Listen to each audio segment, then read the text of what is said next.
미국의 할리우드 배우 톰 크루즈는 유명합니다. 미션 임파서블 등의 영화 등 많은 흥행 영화를 찍어 유명합니다. 그는 신흥 종교 사이언톨로지에 빠졌습니다.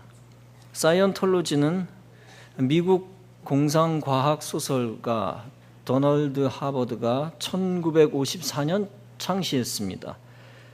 그것은 초월적 존재를 부정하고 대신 과학기술로 인간의 영혼을 치유할 수 있다고 믿습니다. 할리우드 배우 중에 윌 스키스, 존 트라볼타 등이 신자이며 톰 크루즈는 최고 간판 신자입니다.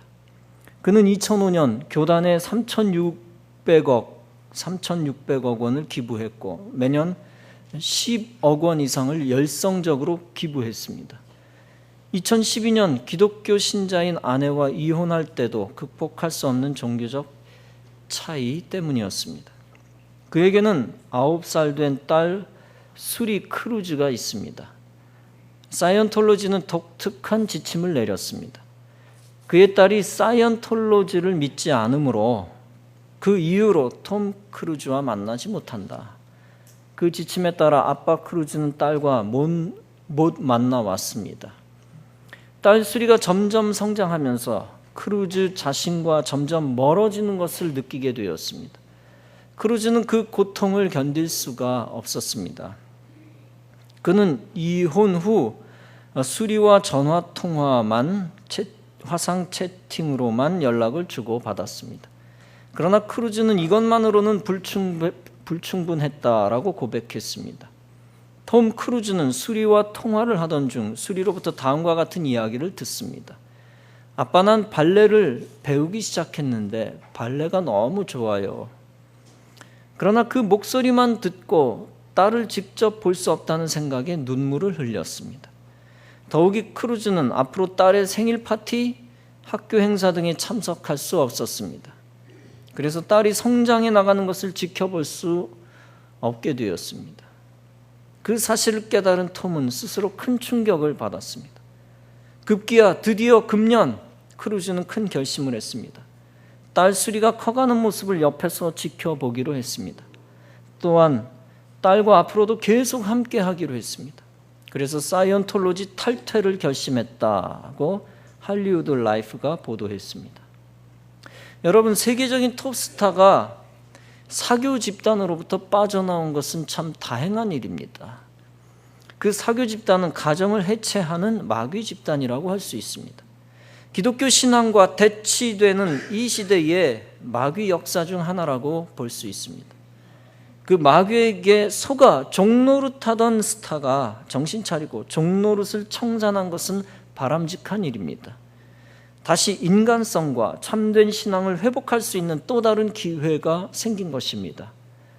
여러분, 기성종교든 신흥종교든 구원과 관계없는 종교는 마귀 종교입니다. 그 어떤 마귀 종교든 성도는 마귀 종교와 대적해야 합니다.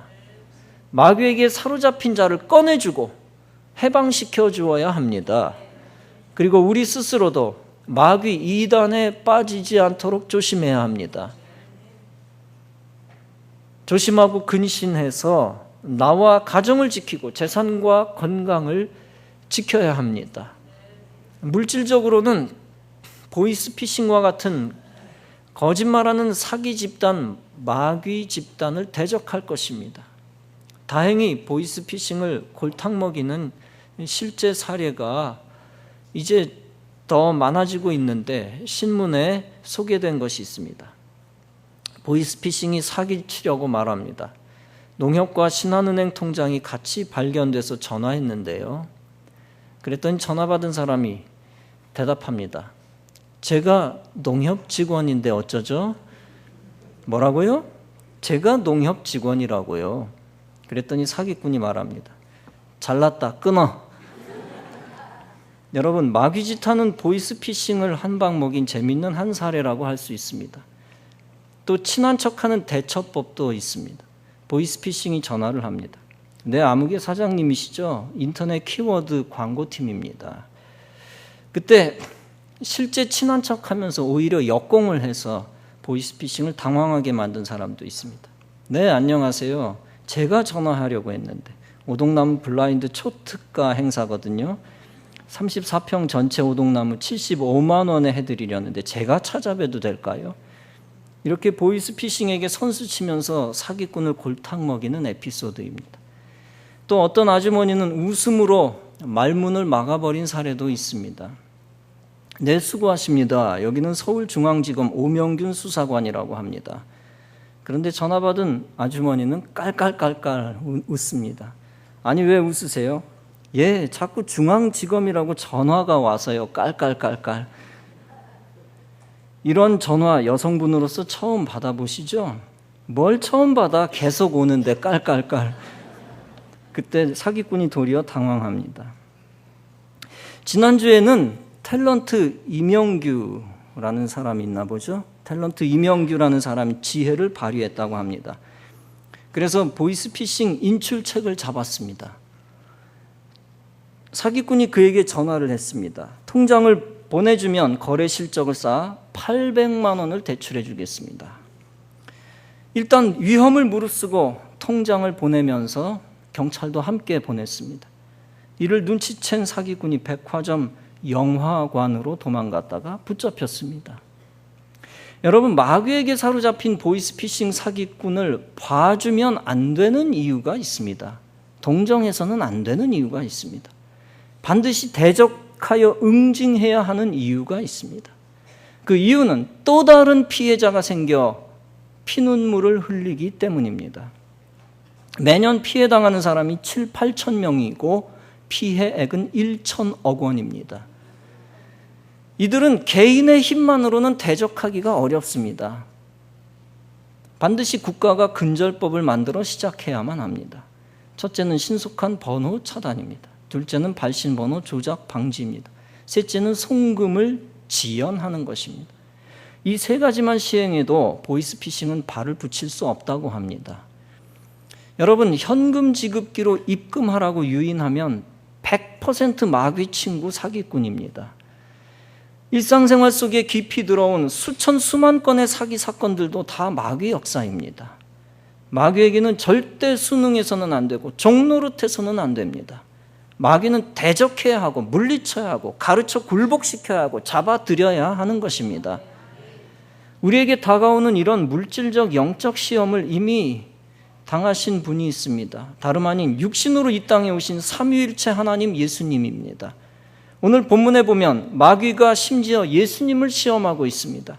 마귀는 예수님을 영적으로, 육신적으로, 인간적으로, 물질적으로 다 시험하고 있습니다. 본문은 말씀합니다. 예수께서 성령에게 이끌리어 마귀에게 시험을 받으러 광야로 가시니라. 40일을 밤낮으로 금식하신 후에 줄이신지라. 시험하는 자가 예수께 나와서 말합니다. 네가 만일 하나님의 아들이면 명령하여 이 돌들이 떡덩이로 변하게 하라. 이 마귀의 시험은 물질적 시험입니다.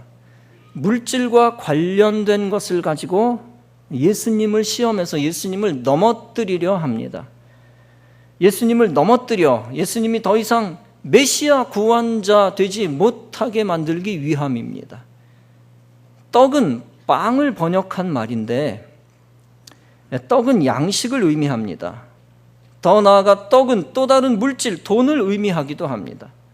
돌을 떡으로 만든다는 것은 물질적으로 무한 자유와 힘을 가진다는 뜻입니다. 음식 걱정할 것 없이, 돈 걱정할 것 없이 엄청나게 재물의 힘을 갖는다는 것을 뜻합니다. 만약 예수님이 마귀의 말에 동조했다면 어떻게 되었을까요? 결코 그럴 일이 없지만 가상으로 그 유혹에 넘어갔다면 어떻게 됐을까요? 즉 돌들로 떡을 만들어 잡수셨거나 돌을 황금으로 바꾸셨다면 어떻게 됐을까요? 마귀가 시키는 대로 하면서 마귀에게 패배했을 것입니다. 인간을 구원하는 메시아 사역을 포기했을 것이고 인간 구원의 길은 사라졌을 것입니다. 처음에 예수님 스스로 생명의 떡이 되시기 위해 오셨습니다. 그런데 예수님이 떡에 굴복하면 예수님은 생명의 떡이 되시는 것을 포기했을 것입니다. 예수님이 우리에게 돈을 섬기지 말고 하나님을 섬기라고 우리에게 알려주셨습니다. 그런데 예수님이 물질 시험에 굴복하면 우리가 하나님 섬길 길이 막혀버릴 것입니다. 마귀가 예수님을 자기 종으로 만들기 위해 이 돌을 떡으로 바꾸라고 유혹했습니다. 예수 당신은 돌을 떡으로 바꾸고 나 마귀를 섬기라는 것입니다. 예수 당신은 돌을 황금이나 돈으로 바꾸고 더 이상 창조주 하나님을 섬기지 말라는 것입니다. 그러나 인간을 구원하셔야 하는 예수님은 마귀의 말에 동조하실 수 없었습니다. 그래서 돌을 떡으로 만드는 길을 포기하시고 구원 사역을 택하신 것입니다. 돌을 돈으로 바꾸는 유혹을 물리치고 하나님의 정직, 하나님의 의를 택하신 것입니다. 예수님이 누가복음 16장에서 무엇이라고 말씀했습니까? 너희는 두 주인을 섬길 수 없나니 너희가 하나님과 재물을 겸하여 섬길 수 없느니라. 그렇습니다. 예수님은 인간에게 양자택일을 원하고 계십니다. 재물을 주인으로 모셔 세상적인 사람이 되는 길이 있습니다. 또 하나는 재물 대신 하나님을 섬기고 천국 백성 되는 길이 있습니다. 그렇다고 해서 우리가 재물을 쓰레기처럼 버리라는 뜻이 아닙니다. 우리가 신중히 분별해야 할 것이 있습니다. 기독교인이 재물을 다 버리고 거지가 되라는 뜻이 아닙니다. 돈을 이유 없이 미워하라는 뜻이 아닙니다. 1000만 기독교인이 다 거지가 되고 무소유가 되면 누가 해외 선교사를 돕습니까? 교회 안 다니는 사람은 다 부유하고 교회 다니는 사람은 다 매일 굶고 살면 될까요? 양자택일하라는 것은 돈을 미워하고 버리라는 뜻이 아닙니다. 하나님보다 돈을 더 사랑해서는 안 된다는 뜻입니다.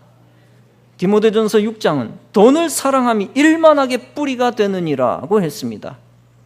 악한 사상가들은 교회 다니는 사람과 교회를 거지로 만들고 싶어 합니다. 그래서 이 말씀을 살짝 비틀어 속입니다. 돈을 갖지도 말고 헌금하지도 말고 축복을 바라지도 말라. 그러나 주의하여 보아야 할 것이 있습니다. 돈이 일만하게 뿌리라고 말씀하고 있지 않습니다. 돈 자체는 악도 아니고 마귀도 아닙니다. 오직 성경은 돈을 사랑하는 것, 즉 돈을 경배하는 것이 일만하게 뿌리라고 선언했습니다. 돈이 일만하게 뿌리다라고 기록한 것이 아니라 돈을 사랑함이 일만하게 뿌리다라고 했습니다. 돈을 활용해야 하는 것이지 섬기는 대상이 아닙니다. 돈은 열심히 벌어 풍성히 베풀고 주고 드리는 것이지 돈을 이기적으로 모시는 것이 아닙니다. 하나님이 역사하실 것이다 라고 믿어야지 돈을 더 의지하면 안 된다는 것입니다. 그런데 어느 순간 많은 사람들이 하나님보다 돈을 더 신뢰합니다. 하나님이 문제를 해결하시는 것이지 돈이 문제를 해결하는 것이 아니라는 뜻입니다. 하나님 대신 돈의 유혹에 넘어가 돈을 택해서는 안 됩니다. 돈의 유혹에 넘어가 하나님 버리고 신앙 포기하고 교회 안 다니면 안 된다는 뜻입니다. 설령 돈을 못 받는 한이 있더라도 하나님 붙들고 죽을 수 있어야 한다는 뜻입니다. 설령 빵을 못 먹어도 시험에 지지 말고 신앙 붙들고 교회 붙들어야 한다는 뜻입니다. 돈을 지키지 못해도 목숨 걸고 예배를 사수해야 한다는 뜻입니다. 그래야 천국 생명 얻고 영생 얻고 하나님의 의를 붙들 수 있다는 뜻입니다. 또 돈을 사랑하지 말라는 말은 무슨 뜻입니까? 그것은 물질의 지배를 받지 말고 하나님의 지배를 받으며 살아야 한다는 뜻입니다. 재물신 만몬이 재물신입니다. 만몬을 섬기지 말고 하나님 주신 양심에 따라 살아야 한다는 것입니다. 만몬을 섬기지 말라는 것을 오해하면 안 됩니다. 하나님 주신 물질이나 재력이나 돈을 다 없애라는 말이 아닙니다. 하나님은 하나님 주시는 풍요로움을 저주라고 말씀하신 적이 없습니다.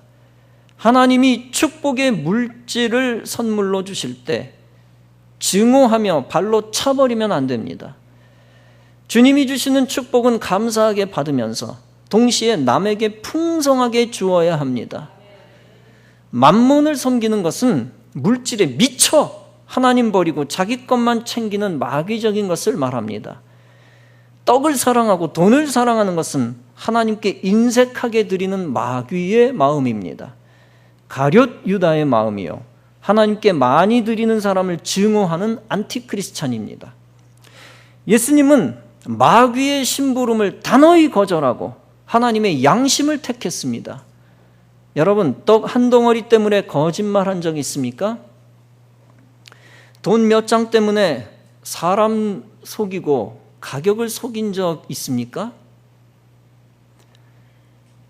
돈 몇천 원, 몇만 원 때문에 중고품이나 낡은 음식을 새 것으로 속인 적은 없습니까? 돈 몇백만 원 더 벌기 위해 사기치거나 도적질한 적은 없습니까? 혹은 몇천만 원, 몇 억을 공짜로 얻겠다는 망상 가지고 도박한 적은 없습니까? 영적으로는 돈 몇만 원 더 벌기 위해 주님이 명하신 예배를 버린 적은 없습니까? 하나님께 드려야 할 하나님의 것을 착복하고 죄짓고 타락하는 일에 사용한 적은 없습니까? 그것이 하나님 섬기는 것을 포기하고 만몬을 따라간 모습입니다. 설문조사 기관에서 청소년들을 대상으로 설문조사를 했습니다. 요즘은 노후를 위해서 10억 원 정도가 필요하다고 합니다. 만일 누군가 10억을 당신에게 준다면 그것이 명백한 불법임을 알면서도 하겠느냐는 질문입니다. 그 질문에 60% 이상의 청소년이 그렇게 하겠다라고 대답했습니다. 물론 우리 교회 청소년들은 그렇게 대답할 사람이 없을 것입니다. 그러나 한국의 전체 청소년들의 의식이 그렇다는 얘기입니다. 만몬을 섬긴다는 것은 바로 그런 모습을 의미합니다. 반대로 하나님을 섬기는 것은 무엇입니까? 그것은 신앙 양심 가지고 물질을 포기하는 한이 있더라도 하나님 명령을 따르는 것입니다. 그리고 희생정신 가지고 하나님과 사람에게 많이 베풀고 드리는 것입니다. 여러분들은 본을 보이신 예수님을 철저히 따라가시기 바랍니다. 예수님은 마귀의 종노릇하지 아니하시고 하나님의 의를 붙드셨습니다. 이처럼 여러분들도 예수님처럼 세상을 이기고 신앙적인 것을 붙드시기 바랍니다. 예수님이 메시아 구원자로 승리하셨던 것처럼 여러분도 세상과 마귀를 이기시기 바랍니다. 그래서 이기는 자에게 상 주시는 하나님의 축복을 받으시기 바랍니다. 요한계시록 2장은 말씀합니다. 이기는 그에게는 내가 하나님의 낙원에 있는 생명나무의 과실을 주어 먹게 하리라. 마귀에게 지면 잠깐 먹을 것이 생겨도 일생 후회하며 우울하게 삽니다. 반대로 마귀를 이기면 잠깐 배고파도 일생 기뻐하며 더 배부르며 생명을 얻습니다. 마귀는 예수님을 세상 명예로 유혹했습니다. 마귀가 예수님을 거룩한 성전 꼭대기로 데리고 가 세우고 시험합니다. 내가 만일 하나님의 아들이면 뛰어내리라. 그러면 하나님이 너를 다치지 않게 해주실 것이다. 참으로 교묘한 말입니다. 그 능력을 인정하는 척하면서 예수님의 메시아 되심을 다 망치려는 수작입니다. 위하는 척하면서 하나님 되심, 아들 되심을 다 파괴시키려는 겁니다. 어렵게 십자가 지지 말고 한 방에 뛰어내려 영웅이 되라는 것입니다. 만약 마귀의 말대로 예수님이 성전에서 뛰어내리셨다면 어떻게 되었을까요?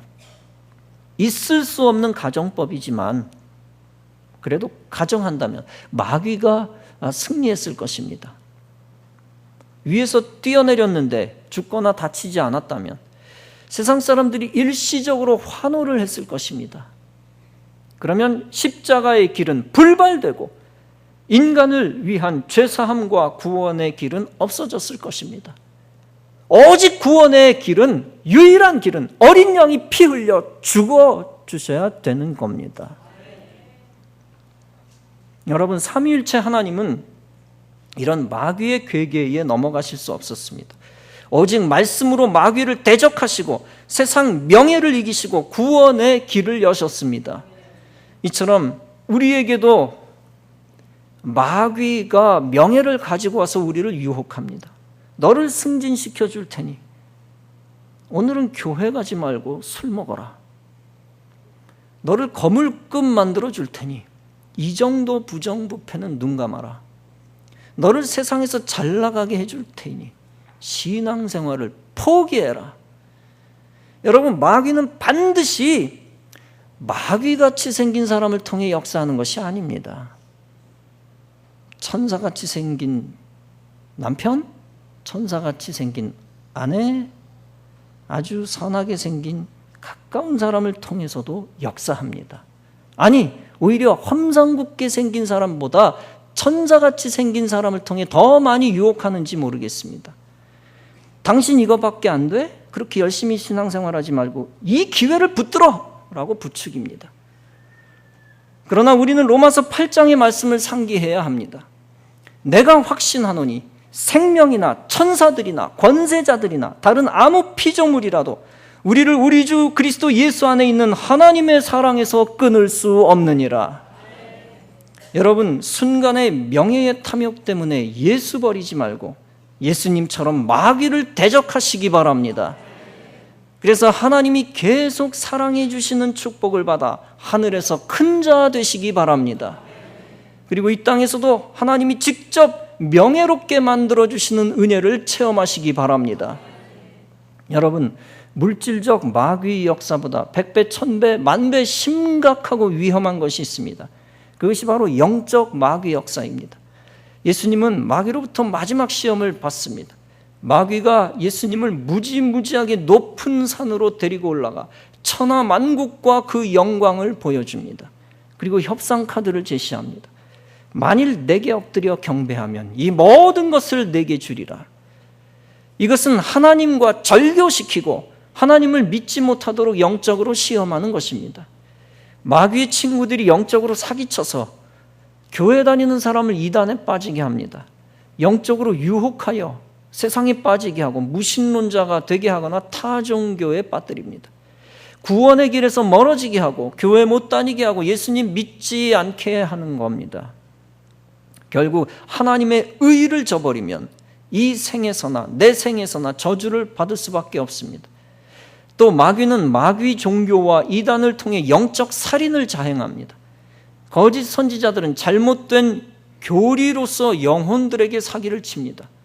구원받은 사람은 온갖 악행을 저질러도 상관없는 것처럼 구원파가 마취주사를 놓습니다. 오늘도 이단을 통하여 예수님을 넘어뜨리려 했던 마귀는 오늘도 이단을 통해 우리에게 똑같이 말합니다. 신천지가 하는 말과 똑같습니다. 세상 영광을 줄 테니 나에게 절하라. 신천지는 이만희가 하나님이라고 주장하고 거짓 시한부 종말론을 설파했다가 불발되었습니다. 신천지 마귀는 신자들을 골라 사기 행각을 벌입니다. 내가 신천지에 들어오면 14만 4천 명 안에 들어온다. 그러면 너를 죽지 않게 해주고 세상을 다스리게 해주겠다. 이 말에 속은 수많은 사람들이 신천지 신자가 되어 마귀를 즐겁게 해주고 있습니다. 이슬람도 세상 영광을 줄 테니 나에게 절하라는 식으로 인생을 넘어뜨립니다. 이슬람 경전에 보면 이슬람교가 아닌 사람을 죽이면 천국에서 72명의 처녀를 상으로 받는다고 사람을 속이고 있습니다. 마귀가 거짓 영광을 내세워 사기쳐 인생을 지옥으로 보내고 있는 것입니다. 통일교는 참평화 통일 천복 축제에서 불교, 기독교, 이슬람교, 유교를 하나로 만드는 식을 합니다. 그들은 통일, 평화라는 영광의 단어를 가지고 영혼들을 지옥으로 끌고 가고 있습니다. 평화, 통일, 이것이 하나님의 것이면 놀라운 영광입니다. 그러나 통일, 평화가 마귀의 것이면 지옥의 관문입니다. 동성애자들은 죄를 사랑이라고 속여 마귀 짓을 저지릅니다. 마귀는 온갖 죄악을 사랑이라고 속입니다. 가족끼리 친척끼리 악한 짓을 저지르는 근친상간, 애완동물과 수간을 저지르는 것도 마귀는 사랑이라고 말합니다. 우주적 법에 의하면 그런 죄는 사랑이 아니라 사형에 해당하는 원초적 죄입니다. 그런 소수자는 절대 보호받아서는 안 됩니다. 그런 소수자는 다 대적하여 이 땅에 발을 못 붙이게 해야 합니다. 마귀는 대적할 때만 하나님의 정의가 세워집니다. 북한 김일성 우상숭배 집단도 마찬가지입니다. 그들은 위장 평화를 내걸고 대한민국과 교회의 씨를 말리기 위해 폭력을 씁니다. 그들의 적은 둘입니다. 자유 대한민국, 둘째는 예수 그리스도의 교회. 그들은 평화를 주장하면서 칼을 숨기고 사람들을 죽여왔습니다. 북한은 도끼 만행 사건, 칼기 폭파 사건, 청와대 침투 사건을 비롯하여 수많은 테러를 저질렀습니다. 그리고 그 다음에는 평화로 대화하자며 항상 돈을 뜯어갔습니다. 1999년 제가 백령도 레이더 기지 군목으로 있을 때 제1연평해전이 터졌다는 말씀을 드렸습니다. 우리 공군 사병들도 전쟁 준비를 했고 저도 전쟁 준비를 도왔습니다. 감사하게도 우리 해군이 우리 생명을 죽이려는 북한 선박을, 북한 군함을 용감하게 쳐서 침몰시켰습니다. 그런데 안타깝게 과거의 대통령이 마귀에게 사로잡혀 마귀 정권의 하수인 노릇을 했습니다. 김대중 정권이 절대 북한 군함을 먼저 쏘지 말라고 지침을 내렸습니다. 그것 때문에 2002년 연평해전 때는 억울하게 수많은 우리의 아들들이 죽어갔고 패전했습니다. 그런데도 보상은 제대로 안 하고 이어진 김 정권과 노 정권에서 죽은 해군들이 폐잔병 취급을 당했습니다. 그렇게 죽여놓고도 마귀 우상 숭배 정권은 또 평화를 말하며 돈을 챙겨갔습니다. 김대중 대통령이 준 수조 원은 마귀 정권의 핵폭탄을 만드는 데 사용되었습니다. 순진하고 착할 수 있었는지는 모르지만 어리석은 대통령이 마귀를 달래서 변화시켜 보려 했지만 다 실패했습니다. 그리고 우리나라가 우습게 보이니까 금강산 관광객을 쏴 죽였습니다. 2010년 3월에는 백령도 연화리 남쪽 바다에서 천안함이 폭침되었습니다. 그러나 마귀에게 사로잡힌 정치인들은 북한이 한 짓이 아니라고 우겼습니다. 쉽게 말해서 우리나라나 미국이 쐈다는 얘기고, 그것도 안 되니까 암초 탓으로 돌렸습니다. 그러나 친북 좌파 정치인들 때문에 한 거를 제대로 못하고 넘어갔습니다. 그때만 해도 친북 좌파 정치인들이 셌거든요. 그뿐 아니라 친북 좌파뿐만 아니라 많은 정치인들이 계속 깡패 김정일, 김정은 정권의 심기를 살피며 비겁하게 깡패 밑에 엎드렸습니다. 쉽게 말하면 깡패를 건드리지 말고 아군이 계속 죽어도 그냥 넘어가자는 얘기입니다.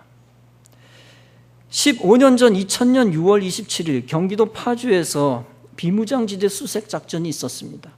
그때 이종명 대령이 북한이 매설한 지뢰를 밟아 두 다리를 절단했습니다. 그도 먼저 지뢰를 밟은 전우를 구하다가 두 다리를 잃었습니다. 천안함이 피격된 2010년 같은 해, 똑같은 2010년 11월에 또 사건이 터졌는데 연평도 포격 사건이 터졌습니다. 그 이후에 우리나라는 북한이 또 깡패짓하면 북한이 쏜 곳까지 원점 타격하겠다고 호언장담했습니다. 그러나 그 말은 그야말로 허풍 호언장담일 뿐이었습니다. 마귀를 대적하지 않은 대가는 또 치르고 있습니다. 지난주 비무장지대에서 북한이 매설한 지뢰에 우리 병사 2명의 다리가 절단되었습니다. 한 사람은 두 다리 모두 잃었고 한 사람은 한 다리를 잃었습니다. 남 얘기라고 생각하지 말고 여러분의 아들이라고 생각해 보십시오. 원점 타격은커녕 무력한 남한 정권의 모습만 더 부각되었습니다. 북한의 마귀 정권의 뱀 같은 지혜에 속절없이 당한 것입니다. 여러분, 마귀에게 사로잡힌 깡패에게 머리를 조아리는 군대, 그런 군대는 나라를 팔아먹습니다. 오직 마귀에게 사로잡힌 깡패를 대적하는 군대만이 나라를 지키고 대한민국의 아들들을 지킬 수 있습니다. 오래전 1973년 3월 북한이 비무장지대에서 작업하던 한국군을 공격했습니다. 대위와 하사가 중상을 입었습니다. 박정인 3사단장은 대포를 동원해 북한 경비 초소를 부숴버렸습니다. 북한은 응전하지 못하고 잠잠했습니다. 여러분, 그 당시 한국군은 지금보다 훨씬 무기도 약했습니다. 그러나 용감하게 깡패를 다스릴 때 국민들을 지킬 수 있었습니다. 마귀 우상숭배 정권은 영원히 변화되지 않습니다. 깡패 정권에 아부하며 달래기만 하면 평생 깡패에게 맞으며 살아야 합니다. 북한 깡패 정권에 계속 돈을 갖다 바치거나 경제를 살려줄 때마다 포격을 당했습니다. 깡패 정권에 돈을 상납하는 국가마다 깡패에게 맞으며 살아야 합니다. 물론 예수님처럼 나에게 잘못한 사람들은 사랑으로 용서해야 합니다. 그러나 거짓말 정권, 우상숭배 정권, 마귀 정권은 예수님처럼 대적해야 합니다. 대적하고 정의로 다스릴 때만 비로소 우상숭배 깡패 정권은 양처럼 변화되는 것입니다. 여러분, 이 스토리를 영적으로 적용시켜야 합니다. 예수님이 마귀를 대적했던 것처럼 우리도 마귀를 대적해야만 하나님이 함께 하십니다. 요한복음 10장은 말씀합니다. 도둑이 오는 것은 도둑질하고 죽이고 멸망시키려는 것뿐이요, 내가 온 것은 양으로 생명을 얻게 하고 더 풍성히 얻게 하려는 것이라. 사랑하는 성도 여러분, 말씀을 줄입니다. 결코 마귀에게 속아 신앙 버리고 세상 좋아하다가 마귀의 종로로 타지 마시기 바랍니다. 오직 예수님처럼 마귀를 대적하여 마귀 위에서 왕노로 타시기 바랍니다. 예수님이 이기신 것처럼 죄악의 마귀, 세상의 마귀, 만몬의 마귀, 명예의 마귀, 우상숭배의 마귀, 반기독교 마귀 정권의 마귀를 말씀대로 잘 싸워 이기시기 바랍니다. 더 나아가 예수님처럼 우리 마음속에서 우리를 유혹하는 마귀와 잘 싸워 이기시기 바랍니다. 그래서 하나님의 정의를 세워 이 나라와 교회를 구하고 여러분 자신을 스스로 구해내고 또 죽어가는 영혼들을 구해내고 승리하는 성도 여러분 다 되어지시기를 주님의 이름으로 축원합니다.